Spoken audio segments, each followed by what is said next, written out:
Sugiero comenzar con la convocatoria al paro nacional de mujeres para el próximo 9 de marzo, una convocatoria que surge de colectivos de defensas de las mujeres, destacadamente de Brujas del Mar, según hemos rastreado esta convocatoria. Una convocatoria que polariza una vez más a nivel político, creo que no tanto así a nivel social, donde la discusión es si vas a participar, si no vas a participar, cómo vas a participar. También hay una discusión sobre si serviría de algo o va a servir de algo en sí mismo ese paro. Denise, te he escuchado en radio decir que esto no es una fuga de agua, que no es algo que va y se repara, que lo importante no es tanto ese día, sino toda la discusión que ya se generó, y en ese sentido hasta la polarización ha ayudado, y que ahí ya hay una ganancia. Es que pues he escuchado muchas personas que me dicen, ¿y eso qué va a resolver? Y ahí fue cuando surgió lo de que si había una fuga de agua, porque es que esto no es una cuestión de que manden repararla y que una acción concreta lo vaya a solucionar. Me parece que esto surge, como bien lo dices, de un pequeño grupo de activistas en Veracruz que lanzan esto y que cae en un momento donde pues está fértil para que tuviera justamente esta reacción y muchos se sumaran y muchas nos sumáramos. Y creo que lo importante es que se está hablando del tema, y es un poco lo que yo comentaba, que si es la convocatoria perfecta, que si es la acción idónea, que si es lo mejor irse a su casa y no tomar las calles, en el fondo hubo una iniciativa y esa iniciativa prendió extraordinariamente bien por el tema y por cómo hemos estado viviendo el contexto. A mí me parece fantástico que en cada uno de los centros de trabajo, en las casas, en muchísimos lugares, hoy se está discutiendo qué se va a hacer. Y en esa discusión, efectivamente, en los entornos más diversos, se pone y se plantea un tema que se da pues que en general no está ahí. No es un asunto que se discute. Entonces, ¿qué pasa si las mujeres no vienen a trabajar? ¿Qué implicaciones tienen? Entonces, ¿quién está en contra? En fin, todo lo que implica esa discusión me parece que es sano en sí misma. Porque extiende y ahonda la conciencia del problema. Sin duda. Y luego tiene unos descubrimientos que son muy útiles, ¿no?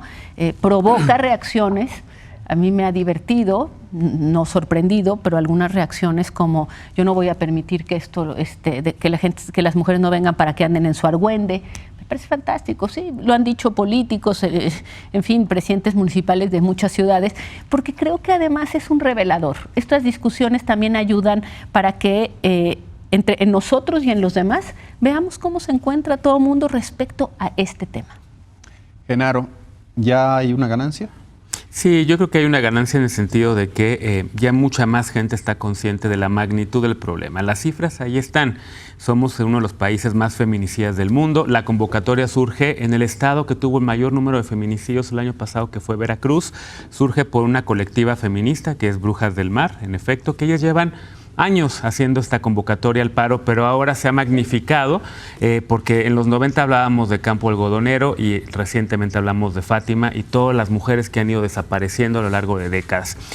Que ahora sí se ha amplificado y ahora también hay muchos hombres que quieren también apoyar, quieren escuchar y están empezando a entender que nos toca acompañar a las mujeres feministas en esto, pero también decías tú, Polo, que no está polarizando a la sociedad. Fíjate que un poco sí, entre quienes están en contra y dicen qué bueno que convoquen a su paro, mira, esto es lo que tienen que hacer, a quienes les encanta el performance de las tesis de Chile del violador eres tú porque les parece pacífico, pero nada más no vayan a hacer destrozos. Muchos hombres están en esa conversación. Estas mujeres que están haciendo destrozos en las calles demeritan la causa que ellos creen que es la causa feminista. Y la verdad es que yo lo que creo que sí hemos ganado como sociedad es que estamos volteando a ver todas, principalmente, estamos empezando a escucharlas más, porque ellas llevan décadas denunciando estos atropellos, ellas llevan décadas denunciando estas violaciones y exigiendo acciones por parte de los distintos partidos políticos, por parte del Estado mexicano y de los hombres que han llegado a la presidencia desde los 90 hasta ahorita 2018. Creo que hemos ganado como sociedad el hecho de que el tema esté ya no en el margen, sino en el centro de la discusión pública. Nosotros mismos llevamos 2 programas hablando de este tema y seguramente tendremos que seguir hablando a lo largo de todo el año de esto, porque es una emergencia nacional. Leo. No, yo creo que se ha ganado mucho con la discusión, con el debate, no solamente en los medios de comunicación, sino en las casas. Creo que todas las casas, bueno, no diría todas, pero muchas de las casas en México se platica sobre esto. Se platica sobre esto. Yo donde la verdad me declaro muy confundido es en el papel que debemos de tener los hombres en este movimiento. Decía Genaro, nosotros los hombres tenemos que acompañarlas a las mujeres. Yo he escuchado a mujeres que dicen, no queremos que nos acompañen, este es un movimiento de nosotros y se acabó y ustedes no se tienen que quedar al margen. Seguramente tú has escuchado lo mismo, ¿no? Tú decías, tenemos que escuchar, yo decía también la semana pasada, tenemos que escuchar a las mujeres. Me reclamaron a mí la semana pasada, no, es que cuando tú digas que las tenemos que escuchar es una visión muy paternalista de las cosas. Este es un movimiento de las mujeres. Yo realmente me siento muy confundido.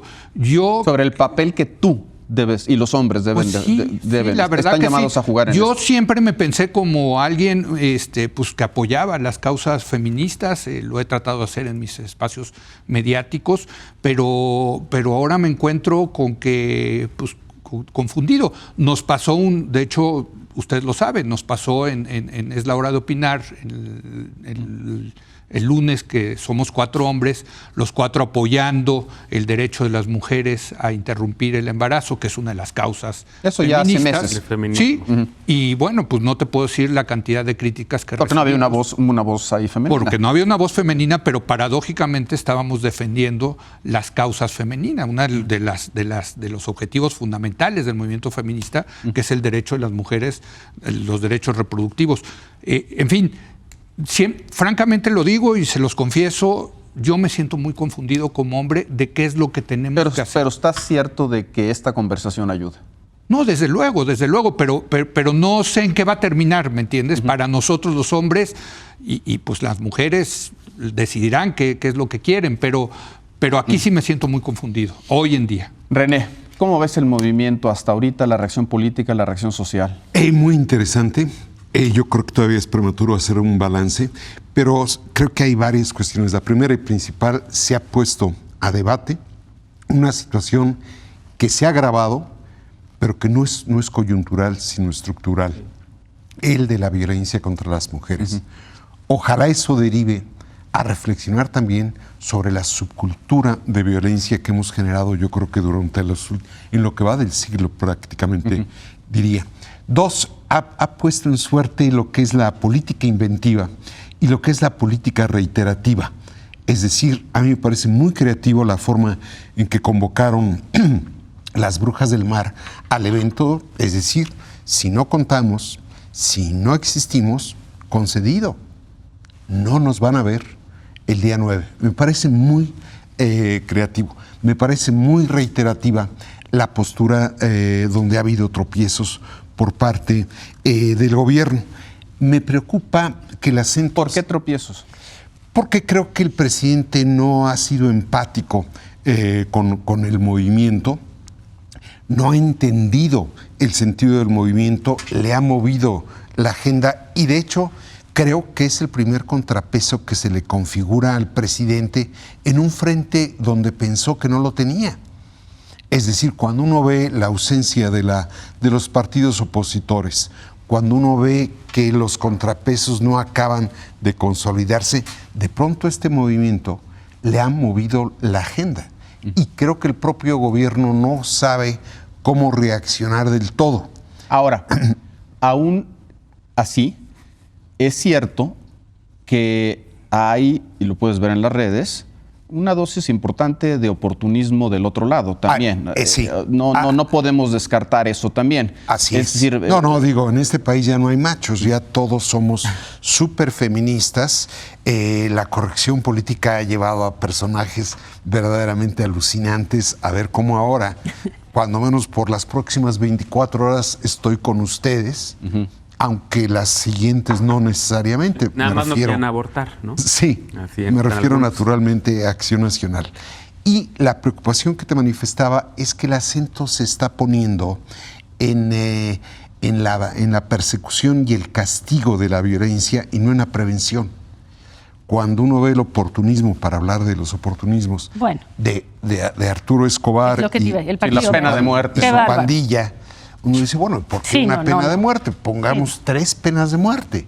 Si a fin de cuentas el problema es la impunidad. ¿Pero le sorprende el oportunismo de los políticos en estas? Bueno, es Pues que me sorprende la transformación, o sea, porque Sí. sí es una metamorfosis kafkiana, o sea, sí es enorme. Pues es que hay muchos que tienen esas metamorfosis a lo largo de sus carreras políticas, ¿no? Raimundo. Pensé que iba a terminar, René, le faltaron como 3 puntos. Pero sí, este aceleramiento del metabolismo femenino es realmente el aceleramiento del metabolismo nacional. A mí, por supuesto que me parece grotesco, escatológico el oportunismo del Partido Verde, ahí con una bola de políticos. De feministas. Pero tampoco me sorprende, como tampoco me sorprende que haya partidos políticos o líderes políticos o políticos que se quieran montar tanto en la marcha como en el paro. ¿En dónde está la sorpresa? No hay sorpresa para mí, porque lo que vemos ahora lo hemos visto en otros momentos de los mismos sobre diferentes temas, incluso en aquellos que son contradictorios. Entonces yo pienso, pues, ellos los vamos a castigar en donde debemos de castigarlos, que es en las urnas, y despreciémoslo en este tipo de mesas.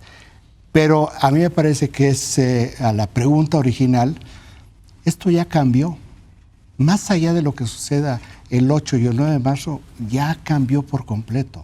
La manera como vemos el fenómeno, la organización, la reacción de las mujeres y nuestro papel en la interacción con las mujeres como hombres, ya no es lo mismo y ya no va a ser lo mismo. Incluso estamos aprendiendo rápidamente a nuestro propio lenguaje, a qué cosas, qué palabras que antes eran absolutamente normales en la comunicación, que agreden a las mujeres. Y también a las propias mujeres ha habido un proceso de aprendizaje, porque también al visibilizarse, al confrontarse todas estas ideas en este debate altísimamente enriquecedor para una sociedad en construcción, pues también hay algunos términos, algunos momentos en los cuales, como te decían a ti, ¿por qué dices eso, Leo? Uh-huh. Lo que estamos viendo también es, y aquí es donde yo me quisiera centrar, ya no va a dar mucho tiempo, es estos sabotajes inopinados de una sociedad que sigue siendo profundamente machista. ¿A qué te refieres? Por ejemplo, lo que están diciendo algunas instituciones, algunas dependencias, algunas empresas. Primero, el lenguaje. Les vamos a permitir que puedan ausentarse. Sí. Este es un paro. Es una decisión, es libre albedrío de la persona. Si una empresa, en este momento es un momento donde pienso es hasta aquí, hay que cambiar los términos de esta relación, uh-huh. De qué manera se va a expresar, de esa manera, de una marcha y un paro. Pero aquí hay esta visión de, bueno, les vamos a dar permiso, o este absurdo. Bueno, muy bien, no tenemos problema de que no vengan a trabajar, me lo reponen con horas extras, sí. ¿no? O algunas posiciones donde dicen tajantemente no, o lo que es peor, no se pronuncian. Y en esto no es únicamente este sector, este amplio espectro de la sociedad, sino también en este debate. Yo estoy de acuerdo en que no me gusta el discurso del presidente, porque a veces es un discurso ya obsoleto, lo está viendo como 20 años atrás. ¿Dónde están los gobernadores? ¿Dónde están otras voces? Sí, se han manifestado, no todos, pero algunos. Sí, algunos. Ahorita regreso con más. Contados. Entonces sí, por eso yo mencionaba este sabotaje inopinado de una sociedad profundamente machista. La semana pasada Leo Zuckerman dijo, pues preguntemos a las mujeres, ¿no? Me pareció el punto de vista más sensato de la semana pasada. Me he pasado toda la semana preguntando a las mujeres y lo que encuentro es que las mujeres son muy distintas. Esta idea de que las mujeres piensan esto, las mujeres dicen esto, Pues no, claramente no. Pues sería tanto como decir, los los hombres hombres todos son- piensan Así esto es. o aquello. Es, No, imagínense es una sorpresa. si yo y Raimundo vamos a pensar igual porque somos hombres. Bueno, pues no. Yo no pensamos. soy neoliberal. Él es liberal. Bueno, yo tampoco, pero bueno. ok. Bueno, vamos No al sé qué tema. soy, pero eso no. Bueno, vamos al tema. El tema es que, a ver, le pregunto esta semana a una chica de una universidad privada y me dice, a ver, yo estoy a favor de todas las demandas, pero no estoy a favor del derecho a abortar, por eso no me voy a unir. Y lo dice así. Y todo lo demás estoy de acuerdo, pero yo no estoy. Yo en lo personal sí estoy a favor del derecho a abortar, antes de que me despedacen. Le pregunto a mis amigas López Obradoristas y me dicen, no, esto es la oposición que encontró el resquicio para atacar al presidente. Y efectivamente, un presidente que parece invulnerable, que tiene una popularidad impresionante, de repente hay un punto en que se le puede cuestionar y que pues la misma gente de izquierda y disidente lo puede cuestionar. Y vemos por otra parte que hay un grupo que empieza de hecho a cerrar filas en torno al presidente de la República.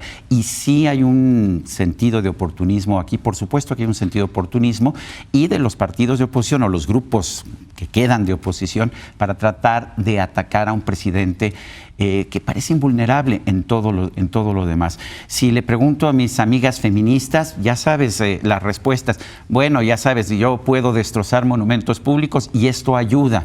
No sé en qué ayuda, pero ayuda. Y cuando le pregunto, por ejemplo, a una señora que trabaja en el edificio donde yo vivo y que me empieza a platicar de cómo la golpean en su casa y cómo vive ese día a día que no es el de las mujeres que salen a protestar en el Paseo de la Reforma, y le digo, pero presente usted una denuncia, yo la apoyo a presentar la denuncia, y me dice, ni que estuviera loca, porque yo tengo que regresar a mi casa, me van a golpear peor y la autoridad no va a hacer absolutamente nada. Yo siempre he sido escéptico ante las marchas. La última marcha a la que fui fue en junio de 1971, no he vuelto a marchar. Sin embargo, reconozco que esta discusión le está haciendo mucho bien a la sociedad, porque es esta violencia que vemos en la casa de esta señora que no puede denunciar, porque realmente prácticamente no puede denunciar, por lo menos nos estamos haciendo conscientes de ella. Y algo me dice la experiencia, no vas a poder resolver un problema del que no estés consciente. La marcha en sí del 8 de marzo o no presentarse a trabajar el 9 de marzo no va a ayudar absolutamente nada a reducir la violencia contra las mujeres, pero la conciencia que están generando las mujeres de este movimiento, eso sí va a ayudar. En todas las opiniones que rescata Sergio, hay matices importantes, pero sí hay un deseo de que sus derechos se hagan efectivos, en todas, de una o de otra manera. Yo creo que en eso sí hay un consenso amplio entre las mujeres, ¿no, Denise? Sí, yo creo que, y es una cosa que ni siquiera está intelectualizada, yo creo que es una cuestión simplemente de supervivencia, Leopoldo. No creo, ninguna mujer en ningún estrato social, en ninguna parte, estaría a favor de tener miedo a perder la vida y por supuesto a que la golpeen. Eso ni siquiera necesita llegar al grado de la razón y del discurso. Y me parece que no hay que sorprenderse que las mujeres pensemos distinto, puesto que nunca hemos pensado que los hombres piensan igual. Tenemos muchísimos puntos de vista distintos y yo simplemente diría, nunca como hoy, creo que hay una coincidencia de que hay una sociedad que es profundamente peligrosa en muchos sentidos. Alguien la semana pasada decía, esto es la punta del iceberg, el feminicidio es la punta del iceberg. Lo que es mucho más complicado es hacer visible todo lo que está debajo de esa punta del iceberg. ¿Por qué? Porque es más ambiguo, porque es más... Y el lenguaje, que lo decía, creo que lo decías tú, ¿no, Ray? Sí. Fíjate, decías, estoy por el derecho a abortar, jamás estaría yo por el derecho a abortar. Yo siempre estaría a favor de que se despenalice la interrupción del embarazo, porque como mujer realmente pensamos esas cosas distintas. Yo no creo que haya ninguna mujer a favor de abortar ni de tener derecho a abortar. Estaría a favor de que no haya penalización de un acto como es la interrupción del embarazo. Despenalizar.